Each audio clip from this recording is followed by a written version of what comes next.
সংসারের যে কোনো কাজ গুছিয়ে করার জন্য আসলে মনটাই যথেষ্ট। আমরা যখনই কোনো কাজ করব অবশ্যই মন দিয়ে করার চেষ্টা করব, কারণ যে কোনো কাজে আপনি যদি মনোনিবেশ ভালোভাবে করতে পারেন সেই কাজে আপনি ততটাই আনন্দ পাবেন। আসসালামু আলাইকুম। ওয়েলকাম জানাচ্ছি আমার চ্যানেলের নতুন একটি ভ্লগ দেখার জন্য। তো আমার ভিডিওটি যদি ভালো লাগে অবশ্যই কিন্তু ছোট্ট একটি লাইক দিবেন, যাতে করে আমার ভিডিওটি সবাই দেখতে পারে। আর আমার চ্যানেল যদি নতুন হয়ে থাকেন অবশ্যই কিন্তু সাবস্ক্রাইব করে দিবেন। তো চলুন শুরু করা যাক আজকের ব্লগটি।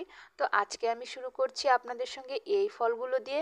এই ফলগুলো হচ্ছে আপনাদের ভাইয়া আজকে বাজার থেকে নিয়ে এসেছে। তো ওগুলোকে আমি একটু সুন্দর করে গুছিয়ে রেখেছি। আর এখানে হচ্ছে আমি আজকে সারাদিনে কি করলাম সেটাই আপনাদের সঙ্গে শেয়ার করব। আর হ্যাঁ, অবশ্যই আজকে হচ্ছে রান্নার ব্লগটি থাকবে। আজকে আমি আপনাদের সঙ্গে কিছু কথা শেয়ার করব, যার মাধ্যমে আপনারা জানতে পারবেন কিভাবে একটু টেকনিক করে নিলে ঘরের সব কাজ একসঙ্গে অল্প সময়েই করে নেওয়া যায়। তো চলুন, আমার ভিডিওটা কিন্তু এখনই আমি বলতে শুরু করেছি, যাতে করে এই ভিডিওর মাধ্যমে আপনাদের একটু হলেও উপকারে আসে। আর হচ্ছে আমার মনে হয় যে কোনো কাজের জন্য অবশ্যই যেমন মন থাকা দরকার, সেমন আপনার মনের সম্পূর্ণ ইচ্ছা শক্তিটাও দরকার। তো এই তো আমি কিন্তু চুলায় ভাত চড়িয়ে দিয়েছিলাম। প্রথমেই হচ্ছে চুলায় চাল দিয়ে ভাতটা চড়িয়ে দিয়ে সব মাছ টাছ ভিজিয়ে নিয়েছি, মাছ মাংস যেগুলো রান্না করব। তো এর মধ্যে যখন ভাতটা হয়ে গিয়েছে আমি এক পাশে হচ্ছে মাড়টা ঝেড়ে নিচ্ছি। তো আমি সবসময় এটাই করি, যে কোনো একটা কাজ করার জন্য, যেমন ধরেন আমার ভাত রান্না করতে হবে, মাছ মাংস রান্না করতে হবে, অন্যান্য ঘরের কাজ করতে হবে, তখনই কিন্তু আমি এরকম করে নেই, যাতে করে আমার কাজটা সহজ হয়ে যায়। ভাতটা আগে চড়িয়ে দিয়েছি, এখন হচ্ছে ভাতটা হয়ে গিয়েছে, তো মাংসটাও কিন্তু অলরেডি দেখেন খুব সুন্দরভাবে ছেড়ে দিয়েছে। এখন আমি এক পাশ দিয়ে কাটাকাটি করব আর এক পাশ দিয়ে রান্না করব। অনেকের ক্ষেত্রে কিন্তু এটা সম্ভব হয় না। অনেকে কিন্তু অনেকভাবে করতে পছন্দ করে, যেমন অনেকে রান্না করার আগেই সব কিছু গুছিয়ে নেয়। আমি চেষ্টা করি অনেক সময় আগেও গুছিয়ে নেই যদি আমার হাতে অনেক সময় থাকে। আবার যখন দেখি আমার হাতে বেশি একটা সময় নেই, যে কোনো কাজ আমাকে অনেক দ্রুত করতে হবে বা রান্নাটা খুব তাড়াতাড়ি কমপ্লিট করে নিতে হবে, তখনই আমি এরকম করি। একপাশে একটা চুলায় কাজ বসিয়ে দেই বা রান্নাটা চড়িয়ে দিয়ে অন্য একটা কাজ করতে থাকি। এতে করে হয় কি, যে কোনো কাজে অনেক সময় পাওয়া যায়, অনেক বরকত হয়। তো এই তো আমি কিন্তু কথা বলতে বলতে পেঁপেটাকে ছুলে নিয়েছি। আর এখন হচ্ছে পেঁপেটা ছুলে নেওয়ার পরে আমি আমার পেঁয়াজগুলো হচ্ছে, আজকে যেহেতু গরুর মাংস রান্না করব, তো একটু বেশি করেই পেঁয়াজ কাটতে হবে। তো আজকের দুপুরের মেনুতে থাকবে আমাদের ডাল, মানে ডালটা একটু পাতলা করেই রান্না করব। তো ডাল থাকবে আর হচ্ছে মাংসের ঝোল থাকবে। গরুর মাংসের ঝোলের সঙ্গে আজকে আমি দিব হচ্ছে পেঁপে আর আলু। তো এখানে হচ্ছে পেঁয়াজটাকে খুব সুন্দরভাবে একটু ধুয়ে আমি কেটে নিচ্ছি। আর এখানে আমার হাতের পাশে কিন্তু একটা ঝুড়ি দেখতে পাচ্ছেন। তো এই ঝুড়িতে করে হচ্ছে আমি তরকারি এনেছি, মানে যেগুলো কাটাকাটি করব। আর একটা বাটিতে কিন্তু আমি একটু পানি নিয়েছি, আর একটা বাটিতে হচ্ছে আমি পেঁয়াজগুলো কেটে কেটে রাখছি। আর এই যে যে বটিটা দিয়ে আমি কাটাকাটি করছি, এটা হচ্ছে আপনাদের ভাইয়া অনলাইন থেকে এনেছিল। তো এই বটিটা দিয়ে কিন্তু দাঁড়িয়ে দাঁড়িয়েই কাটা যায় এবং কাটাকাটি করতে অনেকটাই আরাম পাওয়া যায়। তো আমার কিন্তু এই বটিতে কাটাকাটি করতে অনেক ভালো লাগে। তো আপনারা যদি এই বটিটা ইউজ করে থাকেন অবশ্যই কিন্তু জানাবেন কে কে ইউজ করেন এবং এটা ইউজ করে আপনারা কেমন মজা পেয়েছেন। আমি কিন্তু আশা করি এই বটিটা সবার অনেক উপকারে আসবে, বিশেষ করে যাদের হচ্ছে কোমরে ব্যথা, বসে বসে কাটাকাটি করতে পারেন না, তাদের জন্য। তো আমার কাছে খুবই ভালো লাগে, আমার যেহেতু একটু কষ্ট হয় বসে কাটাকাটি করতে, আর আমার নিচে বসে কাটাকাটি করতেও ভালো লাগে না। একটা সময় ছিল যখন শুধু চপিং বোর্ডেই কাটাকাটি করতাম, কিন্তু তার থেকে মনে হয় আমরা বাঙালি, আমাদের বডিটাই অনেকটা আমাদের ভালো হয়, কাজের সুবিধা হয়। তো এখানে হচ্ছে আমি কিছুটা আলু ছুলে নিচ্ছি। আর এই যে যে লাল ঝুড়িটা, যত খোসা, তরকারির খোসা, পেঁয়াজের খোসা, আমি কিন্তু এটার মধ্যেই সব রাখছি। সব ময়লা একবারে হচ্ছে ফেলে দিব, তাতে করে আমার ধরাও লাগবে না। আমি শুধু ঝুড়িটা নিয়েই ময়লার ডাস্টবিনে এই ময়লাগুলো ফেলে দিতে পারবো। এতে করে কিন্তু অনেকটা সুবিধা হয়, আপনারাও কিন্তু এটা করতে পারেন। আমি জানি অনেক আপুরাই এমন এক্সপার্ট এবং এর থেকে অনেক অনেক এক্সপার্ট হয়ে থাকেন। তো যারা আমার থেকে ভালো জানেন, আমারও তাদের থেকে অনেক কিছু শিক্ষা নেওয়ার আছে। তো আমিও অনেকের কাছ থেকে অনেক সময় অনেক কাজ শিখি। আসলে কেউই কিন্তু সব কাজ শিখে জন্ম নেয় না, বা সব কাজ কারো কিন্তু জানাও থাকে না। আস্তে আস্তে মানুষ কিন্তু সব কিছু শিখে নেয়। আমিও আমার জ্ঞানের অর্জনটা আসলে এখনও ধারাবাহিকতা রেখেছি, যাতে করে আমি অন্যের থেকে দেখেও শিখতে পারি। আর এই যে দেখতে পাচ্ছেন অনেক তরতাজা একটা শাক, এটা হচ্ছে কলমি শাক। তো আমাদের এলাকায় এটাকে কলমি শাক বলে। তো এটা এনেছে, শাকগুলো অনেক টাটকা ছিল। তো যাই হোক, আমার তরকারি কাটা হয়ে গিয়েছে, এখন হচ্ছে মাংসটা ম্যারিনেট করে নিচ্ছি। আর এবার হচ্ছে এই গরুর মাংসটা আমি আগে থেকেই কেটে কুটে রেখেছিলাম। তো এখন একটু জাস্ট ছেড়ে নিয়েছি, মানে বরফটাকে ছাড়িয়ে নিয়েছি পানিতে ভিজিয়ে। এখন মাংসটাকে একটু ম্যারিনেট করব। এখানে আমি একটু বেশি করে পেঁয়াজ কুচি দিয়ে দিয়েছি, আর এই তো কিছু কাঁচামরিচ দিয়ে দিয়েছি, কাঁচামরিচগুলো আস্তই দিয়েছি। এখন দিয়ে দিচ্ছি হলুদ, তারপর হচ্ছে লবণ দিয়েছি, তারপর হচ্ছে দিচ্ছি শুকনা মরিচ গুঁড়ো। আমি এই সব কোটাগুলো আগে থেকে একটু মুখটা খুলে রেখেছি, কারণ এখনই তো রান্না করব। আর দিয়ে দিচ্ছি হচ্ছে ধনে গুঁড়া, জিরা গুঁড়া, আর দিয়ে দিচ্ছি হচ্ছে আদা রসুন পেস্ট। তো এই আদা রসুন পেস্টটা কিন্তু আমি 1 সপ্তাহ যাবৎ আমি নর্মাল ফ্রিজেই সংরক্ষণ করি। প্রতি সপ্তাহে আমি 1 বক্স করে মশলা করি। তো কোনো কোনো সময় শেষ হয়ে যায়, যখন একটু বেশি মশলা খাওয়া হয় বা মাছ মাংস ভুনা বেশি খাওয়া হয়, তখন শেষ হয়ে যায়, আমার 1 সপ্তাহই থাকে। আবার অনেক সময় আছে যে সপ্তাহে একটু কম খাওয়া হয়, সেদিন তার বেশিও যায়।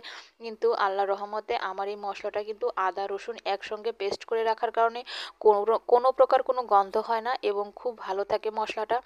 তাই এখন কথা বলতে বলতে এই তো ঘরোয়া একটা মশলা তৈরি করে নিয়েছিলাম, সেটাও মাংসের মধ্যে দিয়ে দিয়েছি। আর দিয়েছি সরিষার তেল। এখন একটু খুব ভালোভাবে হাতে মেখে নিচ্ছি। আর এইভাবে হাতে মেখে রান্না করার কিন্তু অনেক একটা মজা হয়। যারা যারা এইভাবে হাতে মেখে রান্না করেন তারাই কিন্তু জানেন যে এই মজাটা আসলে কী, আর এতে স্বাদটা কত বেশি ভালো হয়। আসলে রান্নার মধ্যে কিন্তু অনেক গুণাগুণ নির্ভর করে, আপনি কোন স্টাইলে রান্না করছেন, বা আবার অনেক এলাকার রান্নাও কিন্তু একরকম হয় না। এখন আমি সব কিছু দিয়ে এই মাংসটাকে চুলার উপর দিয়ে একটু ঢেকে দিব, এবং একটু পরপর নাড়াচাড়া করে নিব। তো এই তো আমার কিন্তু মাংসর অর্ধেক কাজটাই হয়ে গিয়েছে। এদিকে মাংসটা কিন্তু রান্না হতে থাকলো, আর এখন আমি হচ্ছে সব কিছু একটু গুছিয়ে রাখছি। আমার সব সময় গুছিয়ে, যে কোনো কাজ গুছিয়ে করতে পছন্দ। আর রান্না করার সময় তো অবশ্যই গোছানো থাকাই লাগবে। রান্না করার সময় যদি এলোমেলো থাকে আমার মোটেও ভালো লাগে না। সব সময় মনে হয় যে খেলনা বাটি, যে ছোটোবেলায় যে খেলনা বাটি খেতাম, ওইটার মতো সব কিছু গুছিয়ে করতে। আর দেখবেন সংসারের যে কোনো কাজ আপনি যতটা মন দিয়ে ভালোবেসে করবেন, সেই কাজগুলো কিন্তু ততটাই আপনার ভালো লাগবে। আর যে কোনো কাজ যদি আপনি গুছিয়ে করতে পারেন, তাহলে তো সেই কাজের কষ্ট অর্ধেকটাই কিন্তু কমে যায়। আর আমি সবসময় চেষ্টা করি যে কোনো কাজের জন্য একটু গুছিয়ে করার জন্য। গুছিয়ে করার যে একটা মজা, যারা করে থাকেন অবশ্যই তারা জেনে থাকেন। তো এদিকে হচ্ছে আমি ডাল রান্না করব, তো তার জন্য একটু রসুন কুচি করে নিচ্ছিলাম। তো এজন্য হচ্ছে কয়েক টুকরা রসুন নিয়েছি, মানে যেহেতু বড় রসুনগুলো, তো এখান থেকে 3-4টা কোয়া ছাড়িয়ে নিয়ে এখন আমি একটু কুচি করে রাখছি। আর যেহেতু পেঁয়াজটা আগে থেকেই কেটে রেখেছিলাম মাংসের জন্য, ওখান থেকে একটুখানি রেখে দিয়েছি। এখন রসুন কুচিটা হয়ে গিয়েছে, এবার আমি এইগুলোকে একটু পরিষ্কার করে এগুলোকে সরিয়ে রাখবো। আর আমার কিছু কাঁচামরিচও কাটতে হবে, তো সেই চিন্তা করলাম যে কাঁচামরিচটাও একবারে কেটে রেখে দিই, তাহলে পরবর্তীতে আমার আর কোনো ঝামেলাই করা লাগবে না। যেহেতু ডাল আর মাংস রান্না করব, এই কাঁচামরিচ পেঁয়াজ দিয়েই হয়ে যাবে, কারণ হচ্ছে আমি যেহেতু মাংসটা অলরেডি চড়িয়ে দিয়েছি। তো আলহামদুলিল্লাহ আমার কিন্তু সব কাটাকুটি কমপ্লিট হয়ে গিয়েছে। এবার এবার একটু ভাতের মাড়টাকে একটু সেঁকে নিব। আর হচ্ছে ভাতের মাড়টা সেঁকে নেওয়ার পর হচ্ছে আমি এই যে পেঁপেটাকে একটু ছুলে নিয়েছিলাম, ওটাকে একটু হালকা সিদ্ধ করে নিচ্ছি। না হলে পেঁপেতে কিন্তু প্রচুর পরিমাণে কষ থাকে, আসলে ওই কষের কারণে অনেক সময় মাংসটা বেশি পরিমাণে গলে যায়, অথবা মাংসের রান্নার কালারটা কিন্তু ভালো আসে না। তো আমি সেজন্যই চিন্তা করেছি যে এগুলোকে আলাদা একটু করে সিদ্ধ করলে আমার মনে হয়েছে এতে করে মাংসের যে একটা কালার ওইটাও ভালো থাকবে, এবং মাংসটা কিন্তু বেশি একটা নষ্ট হয়ে যাবে না। ছোট ভাই বাজার থেকে হচ্ছে এই শাকগুলো এনেছিল, তো ওর কাছে পছন্দ হয়েছে তাই নিয়ে এসেছে। না, আমি এই শাকগুলোকে হচ্ছে একটু গুছিয়ে উঠিয়ে রাখলাম। এখন যেহেতু শাকটা আর রান্না করব না, তো ফ্রিজে একটা পলিতে করে রেখে দিলাম। আর এখন হচ্ছে একটু ডাইনিং টেবিলে পরিষ্কার করতে আসলাম। আমি একটা কথা বলে রাখি, আমার কিন্তু চুলায় রান্না চড়ানো আছে। তো এক পাশ দিয়ে রান্না হচ্ছে আর এই পাশ দিয়ে হচ্ছে আমি অনেক কাজই হচ্ছে করে নিব। আর হচ্ছে যত কাজই আসলে করা হয় সব কাজই কিন্তু আমরা ক্যামেরার সামনে আনতে পারি না বা ক্যামেরাতে বন্দি করা সম্ভবও হয়ে ওঠে না। যতটুকু আপনাদের সঙ্গে শেয়ার করা যায় ঠিক ততটুকুই করি। প্রতিটা মানুষের জীবনেই কিন্তু কাজের কোনো শেষ নেই। আমাদের মেয়েরা কিন্তু সকাল থেকে সন্ধ্যা পর্যন্ত যে কোনো না যে কোনো একটা কাজ করেই থাকি। তো সেই কাজগুলো এভাবেই গুছিয়ে করার জন্য আমাদের একটু যদি টেকনিক করি তাহলে নিজেদেরও একটা রেস্টের ব্যাপার হয়। আর হচ্ছে যে আরামের একটা সময় পাওয়া যায়। আর গুছিয়ে করলে আপনার কষ্টটাও কিন্তু অনেক অংশে কমে যায়। আর এই তো আমার কিন্তু কথা বলতে বলতে এই ডাইনিং টেবিলটাও একদম গোছানো হয়ে গিয়েছে। তো ডাইনিং টেবিলটা গোছানোর পরে কিন্তু এখন আমি চলে আসলাম কিচেনে। এই যে কিছু থালা বাসন হচ্ছে নাস্তা করার পরে থেকে গিয়েছিল, তো চিন্তা করেছি এগুলোকেও হচ্ছে এখন ক্লিন করে নিব। আর রান্নাঘরের বেসিনটাও অনেকটা ময়লা এসেছে, তো এগুলো হচ্ছে এখন একটু পরিষ্কার করে নিব। যেহেতু সকালবেলা আসলে থালাবাটি ধোয়া তারপর রান্না করার পরে বেসিনটা আর ক্লিন করা হয়নি। এই সিঙ্কের উপর কিন্তু আমি সবসময় চেষ্টা করি একটু পরিষ্কার করে রাখতে। আর পরিষ্কার করে রাখলেই কিন্তু যে কোনো কিছু ভালো লাগে। আপনি যত কম দামি হোক, যত যত চিপ ধরেন একটা চিপ রেটের একটা জিনিস কিনেছেন বা সেটাকে যদি আপনি গুছিয়ে রাখতে পারেন, সুন্দরভাবে ডেকোরেশন করতে পারেন, সেই ছোটোখাটো কম দামি জিনিসটাই কিন্তু অনেক ভালো একটা আউটপুট দেয়। যেটা আমরা যারা করে থাকেন তাদের থেকেই আসলে শিখেছি। যে আমার আম্মুকে সবসময় দেখেছি এরকমটাই করে, আসলে গুছিয়ে রাখার মাধ্যমেই কিন্তু যে কোনো জিনিসের একটা পরিপূর্ণ সৌন্দর্যই ফুটে ওঠে।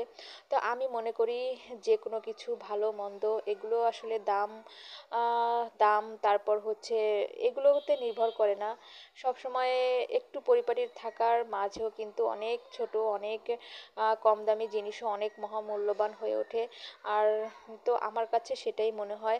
আর এদিকে কথা বলতে বলতে কিন্তু আমি কিন্তু এই আমার সিঙ্কটাকে পরিষ্কার করে নিচ্ছি, থালা বাসনগুলো খুব ভালোভাবে পরিষ্কার করে নিয়েছি। এখন একটু সিঙ্কের এই এরিয়াটাতেও কিন্তু অনেক সময় অনেক ময়লা থালা বাসন ধোয়ার সময় ছিটে যায়, তো ওখানেও একটু হালকা করে সাবান দিয়ে পরিষ্কার করে নিচ্ছি।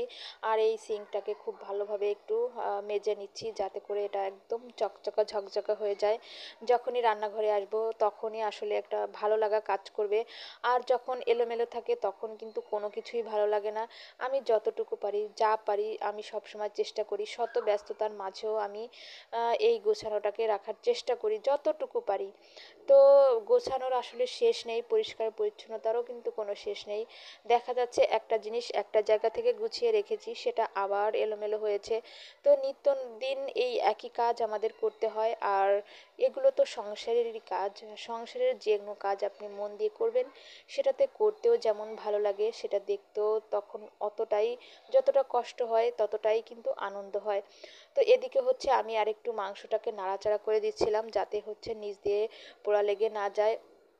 তো দেখলাম যে মাংসটা থেকে অনেকটা পানি ছেড়েছে। আর এই মাংসটা কিন্তু একটু সিদ্ধ সিদ্ধ ভাব হলে বা কষানো হয়ে গেলে তেলের উপর আসলে তারপর আমি এই ইয়াগুলোকে দিয়ে দিব, তরকারিগুলো দিয়ে আরও ঝোলের পানি দিয়ে দিব। আর এদিকে হচ্ছে ডাল রান্না করার জন্য আমি ডাল নিলাম কিছুটা। তো এই ডালগুলো হচ্ছে মসুরির ডাল। আর ডালটা আজকে হচ্ছে একটু পাতলা করে রান্না করব, যেহেতু হচ্ছে মাংসের সঙ্গে খাওয়া হবে। আর অনেক সময় দেখা যায় ডাল ভুনাটাই একটু বেশি খাওয়া হয় গাঢ় করে।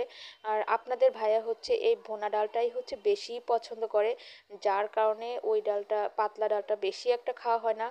তো আজকে একটু পাতলা করেই রান্না করব। আর আমার পাতলা ডালটাই অনেকটা পছন্দ। আমি ডাল তেমন একটা খাই না, তবে খেলেও পাতলা ডালটা খাই। তো এজন্যই হচ্ছে এই আজকে একটু পাতলা করে রান্না করব। তো এদিকে হচ্ছে ডালটা ধোয়ার পরে আমি এখানে এই হালকা করে একটু সিদ্ধ করে মানে কষটা একটু ঝরিয়ে নিলাম। এই সিদ্ধটা কিন্তু পুরাপুরি করিনি, প্রায় 50% 40%-এর মতো সিদ্ধ করেছি।